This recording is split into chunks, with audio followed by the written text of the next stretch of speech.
Today we're going to make some custom bibs using some HGB and the Cricut Joy.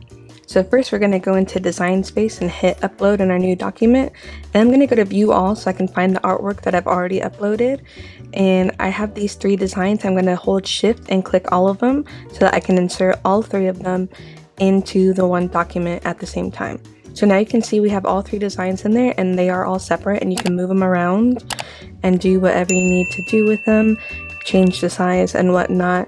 And so what I'm going to do is I'm just going to make sure that each design is attached. That way once we go to make it, it's not going to go crazy and try and group the letters in a weird way. So once that's done, we can change our machine from Maker to the Cricut Joy and click Make It. So now it's going to ask us what material we're using, and we are using the matte-less HGB that Cricut sells. And it's okay. You know, it's not the best HGB, but it's fine for this purpose. And then one thing we want to do is make sure that we mirror our design.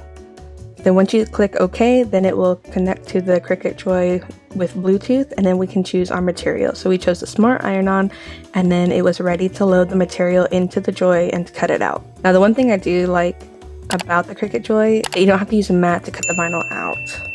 Once the design was cut out, then we made sure to weed our design and get all the parts out that we didn't want transferred to the bibs. So we just preheated the bibs themselves a little bit to get any surface moisture out, and then placed our design down where we wanted it, and you can reposition this a couple times as you need to. Once that was done, we used the mini heat press to apply the HGB to the bib. So once we did the front, then we flipped it over and did the back for about 10 seconds just to really make sure that this was adhered to the bib. Once that was cooled down, then we took off the carrier sheet.